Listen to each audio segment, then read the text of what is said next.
영인 넷플러스 카카오톡 채널을 추가하시면 다양한 정보를 받아보실 수 있습니다. PC 화면 우측 하단에서 화질과 재생 속도를 조절할 수 있습니다.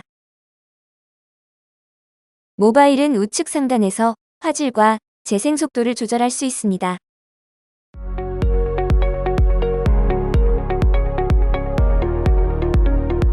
다빈치K는 이미징 장비와 연구 시약을 국내 생산하는 바이오 전문 기업입니다. 영인 넷플러스는 다빈치K 이미징 장비 국내 총판 대리점으로 세 종류의 이미징 시스템을 취급하고 있습니다.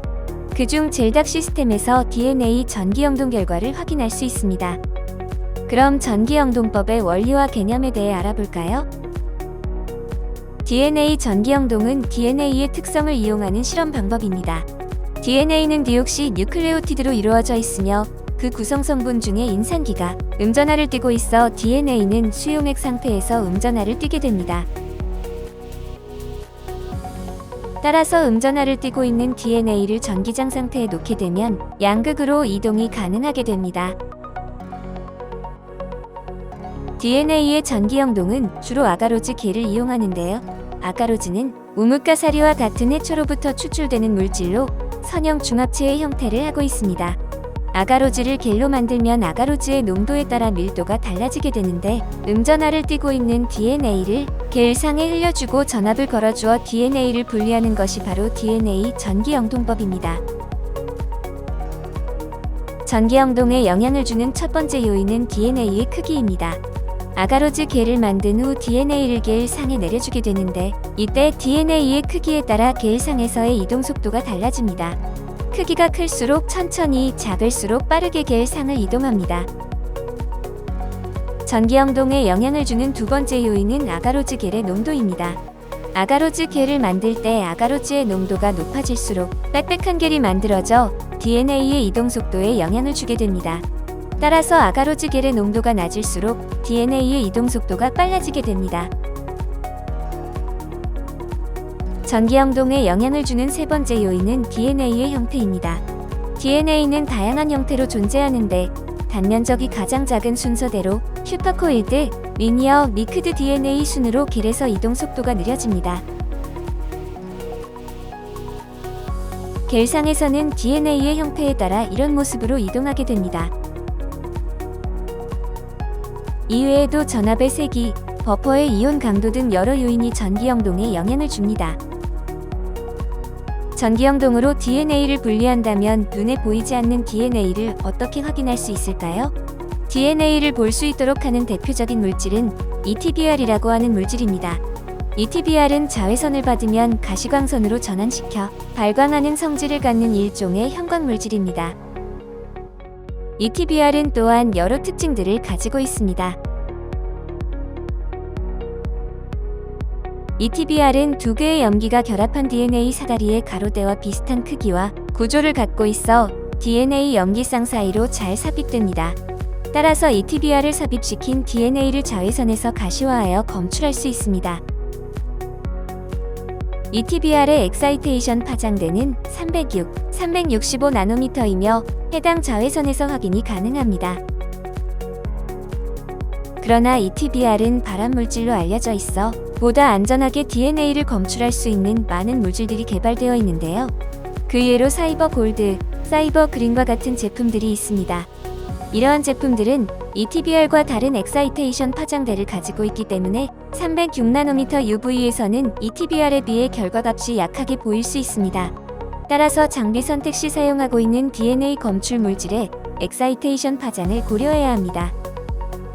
DNA 전기영동은 DNA 편집 기술인 DNA 클로닝, 유전자형을 확인하는 지노타이핑, 유전자 증폭 기술인 PCR, 그리고 진단검사 의학 등 다양한 분야에서 활용할 수 있습니다.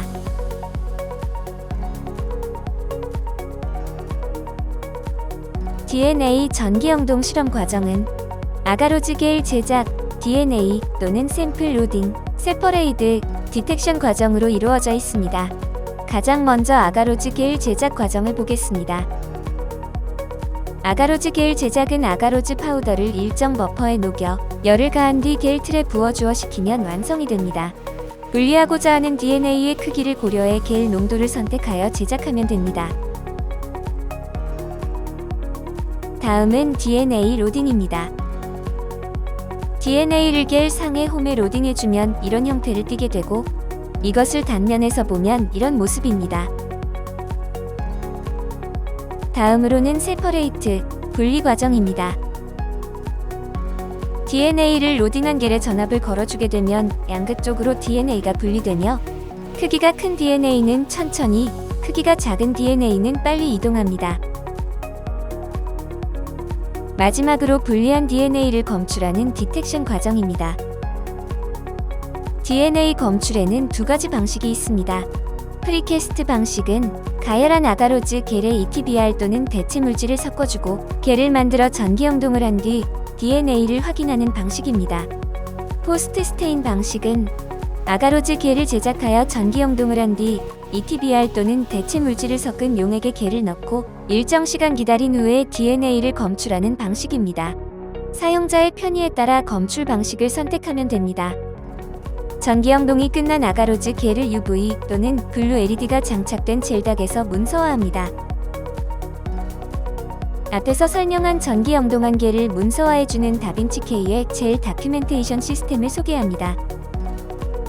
젤 다큐멘테이션 시스템은 전기 영동을 통해 분리된 헥산의 이미지의 문서화를 위해 많은 실험실에서 사용하는 장비입니다. 다빈치K 젤 다큐멘테이션 시스템은 카메라와 UV 트랜스 일루미네이터로 이루어져 있습니다. 카메라는 1.45 메가픽셀의 시모스 카메라를 이용합니다. 높은 민감도를 가지고 있으며 F값이 1.0인 패스트 옵틱 렌즈를 사용합니다. UV 트랜스 일루미네이터는 기본적으로 306나노미터 UV를 사용하며 365나노미터 UV를 사용하는 듀얼 일루미네이터로 업그레이드가 가능합니다. 또한 장비문이 열렸을 때 자동으로 UV가 꺼지는 UV 세이프티 오토 락 기능이 있으며 아가로즈 겔을 편리하게 넣고 뺄 수 있는 슬라이드 아웃 트레이가 장착되어 있습니다. 다빈치K 겔 다큐멘테이션 시스템의 소프트웨어는 직관적인 소프트웨어로 빠르고 편리하게 이미지 캡처가 가능합니다. 어노테이션 등의 후 보정 기능을 갖추고 있어 겔에 편리하게 문서화할 수 있다는 장점이 있습니다.